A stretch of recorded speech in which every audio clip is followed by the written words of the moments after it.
नमस्ते बच्चों, कैसे हो आप सब। और आपने पहले वाली कहानी सुनी थी नानी की, जो नानी ने आपको सुनाई थी मेला। कैसी लगी आपको वो कहानी। आज हम आपके लिए एक नई कहानी लेकर आए हैं, मानसरोवर का हंस। तो नानी आपको बताएंगी कि इस कहानी में क्या है। सुनो।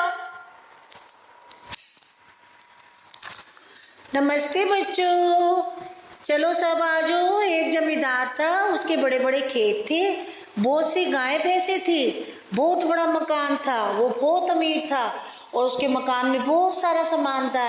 और इसकी सब देखभाल जो क्या कौन करता था, नौकर चाकर करते थे।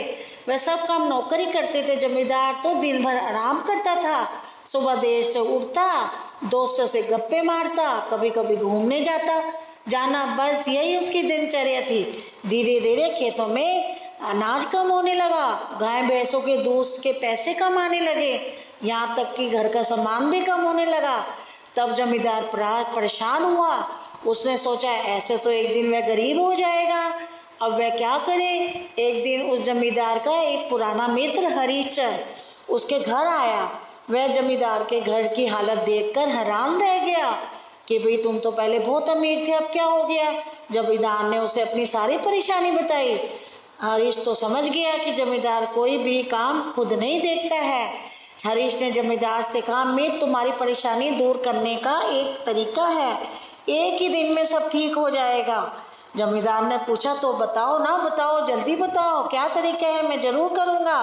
हरीश ने कहा, सब पक्षियों को जगाने से पहले मानसरोवर का हंस पृथ्वी पर आता है, वह सूरज निकलते ही वापिस चला जाता है। जो इस हंस को एक बार देख ले वह कभी परेशान नहीं रहता, उसको सब कुछ मिल जाता है, पर इतनी सुबह उसको ढूंढना मुश्किल है। जमींदार ने कहा, कुछ भी हो, मैं सुबह जल्दी उठूंगा और उसको जरूर देखूंगा। वो सुबह रात को सो गया और सुबह जल्दी जल्दी उठा और वो एकदम से उठ के हरिश्चंद्र अब घर से सुबह सुबह सूरज निकलने से पहले ही वो सबसे पहले जाग गया।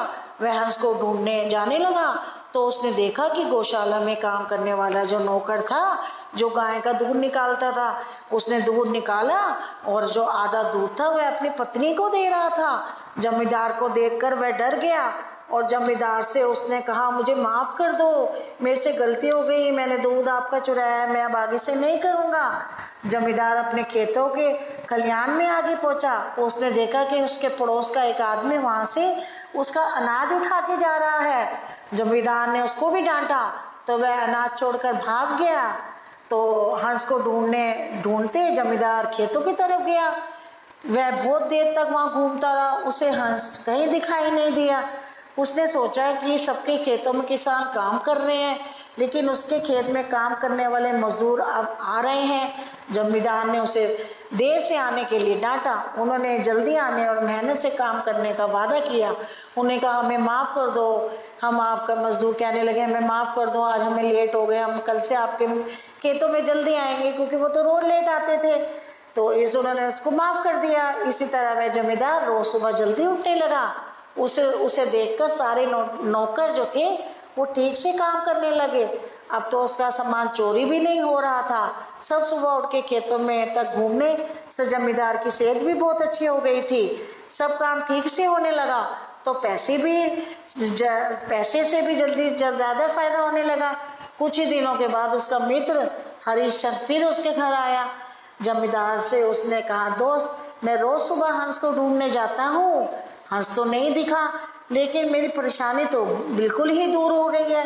हरीश ने कहा, दोस्त, बहुत सुबह जल्दी उठना और अपने काम को खुद देखभाल करना ही तो वह मानसरोवर का हंस है, अब उसे कभी भी मत छोड़ना। तो बच्चों, इस कहानी से हमें क्या शिक्षा मिलती है कि कभी भी जो है अपना काम जो है खुद करना चाहिए, दूसरों के भरोसे में नहीं रहना चाहिए।